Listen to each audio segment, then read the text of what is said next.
Dans cette courte vidéo, je fais le point avec toi sur la législation pour ton site web. Tu vas voir qu'il y a beaucoup plus d'informations dans la version texte, le support PDF à télécharger, que dans cette vidéo. Je t'explique rapidement que faire pour ton site web. La première chose à faire, c'est installer des mentions légales. Donc la page mention légale, elle est obligatoire. Elle doit comprendre principalement ton vrai nom, prénom, adresse de ton entreprise, dénomination ou raison sociale. Si c'est une société, c'est le montant du capital social en plus des éléments précédents. Un email de contact, numéro de téléphone, responsable de publication, donc ça va être toi. Un numéro d'inscription au répertoire des métiers si tu dois t'inscrire au répertoire. Les coordonnées de l'hébergement, de l'hébergeur de ton site, donc nous ça va être OVH, donc tu tapes simplement dans Google adresse de OVH et tu copies-colles leur adresse. Un numéro de SIRET et un numéro de TVA intracommunautaire si jamais tu en as un. À travers tes mentions légales, du coup, tu informes les visiteurs de l'existence des modalités d'exercice de droit d'accès aux informations et du droit de les faire modifier, rectifier ou supprimer.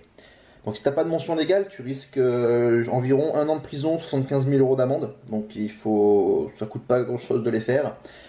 Tu peux les mettre en place via un générateur de mention légale qui est gratuit, que je t'ai mis en annexe. Vérifie bien que toutes les informations y sont. C'est pas forcément à jour, il n'y a pas tout. Vérifie bien que toutes les informations que je viens de te dire, qui sont en fichier annexe, elles apparaissent bien dans tes mentions légales. Ensuite, comment faire pour les installer? Dans le document annexe, je t'explique tout ça. Tu vas simplement créer sur ton site des pages mention légale, page politique de confidentialité, page CGV. Et je t'explique dans le fichier annexe comment faire pour les installer sur ton site et les installer en pied de page pour que ce soit visible sur toutes les 100% des pages de ton site et que d'un point de vue légal, ce soit OK. Pour la politique de confidentialité, donc c'est assez récent, c'est depuis le 25 mai 2018. Il y a une nouvelle loi sur la protection des données qui est passée, tu en as sûrement entendu parler, ça fait grand bruit. Tu dois principalement indiquer quelles sont les données que tu récoltes sur ton site et comment tu les utilises. Tu dois aussi afficher une petite case dans ton formulaire de contact et tous les endroits où tu vas récolter des emails, il faut que tu ajoutes une petite case indiquant voilà, je confirme avoir pris connaissance de la politique de confidentialité et de la gestion de mes données. Voilà. Ça peut être, ça concerne en fait toutes les entreprises qui ont des clients en Europe. Tu peux être plus impacté que ce que je viens de te dire suivant ton entreprise, mais voilà, moi je te fais le truc au minimum ce que tu dois faire. Mais bon, après à toi de te renseigner suivant la thématique de ton entreprise, ce qu'il faut que tu mettes en place pour cette loi qui s'appelle le RGPD pour tes politiques de confidentialité. Encore une fois, je t'explique dans le fichier annexe comment faire pour les installer. Ça passe par le plugin Contact Form 7. C'est simplement un petit bout de texte que j'ai déjà paramétré qu'il faut que tu copies-colles dessus pour qu'il y ait cette petite case à cocher dans le formulaire de contact. Là encore, pour le gérer, je t'ai mis un lien dans le formulaire, dans le fichier annexe, un générateur de politique de confidentialité. Les CGV, donc ça va pas concerner tout le monde, hein, tous les blogueurs et ceux qui vont faire des portfolios par exemple vont pas avoir besoin de CGV. C'est surtout important pour que le client comprenne bien le processus d'achat et tout un tas d'informations barbantes. Donc c'est vraiment utile pour ceux qui vont avoir un e-commerce, mais pour les autres c'est pas forcément obligatoire. Je vais pas y revenir dessus parce qu'il y a beaucoup d'informations. Encore une fois, je t'ai mis un générateur gratuit, un lien pour y accéder dans le fichier annexe. Juste pour information, toutes ces informations que je te donne dans cette vidéo et dans le fichier annexe ne sont pas communiquées à titre individuel, tu t'en doutes bien. Tu es vraiment responsable, toi, de tes documents légaux. Tu dois vraiment te renseigner suivant ta thématique, ton entreprise, ton site internet, en quoi tu peux être impacté au niveau légal et quels sont les documents que tu dois fournir sur ton site web. Donc principalement mention légale, politique confidentialité, CGV. Au niveau des images libres de droit, donc il faut que tu saches bien sûr que dans les textes, tu n'as pas le droit de poster une photo sur ton site d'une personne sans son consentement, bien sûr. Également, tu ne peux pas utiliser de photos qui sont trouvées sur Internet. Il faut qu'elles soient sous licence publique. Aussi, il faut que tu fasses attention si tu prends des photos de bâtiments publics, par exemple. L'architecte, une personne ayant droit, pourrait porter plainte contre toi. C'est très rare, mais bon, il faut le savoir. Donc toujours utiliser des images libres de droit sur internet.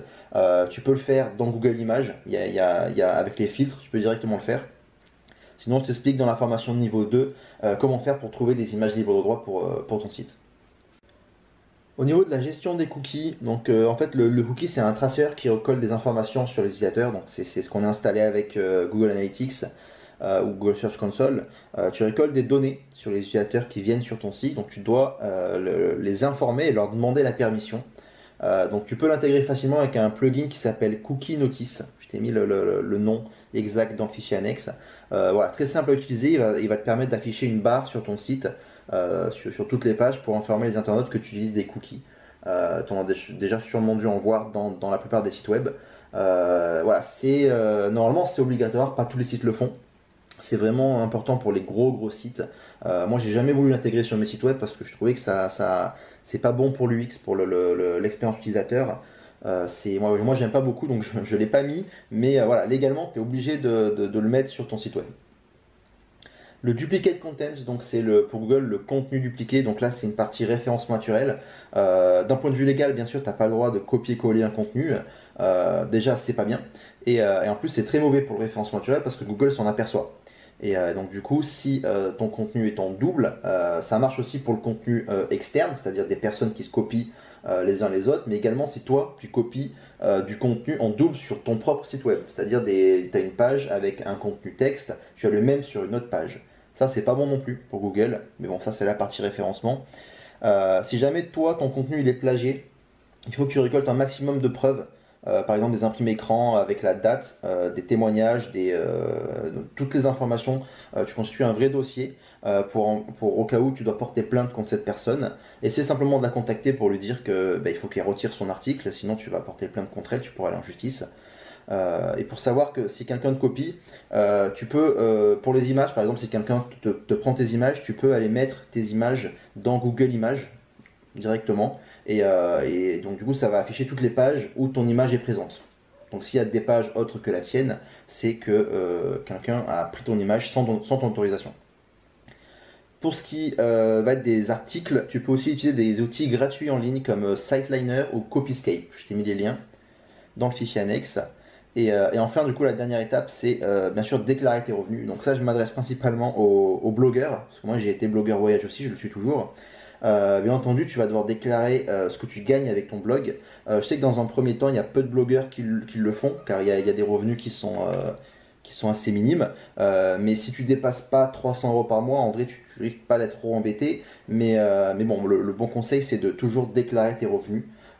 J'ai un module spécial dans la formation niveau 2 pour les blogueurs sur comment faire pour monétiser un blog et gagner de l'argent avec. Donc si c'est ton cas, n'hésite pas à me contacter pour qu'on en parle.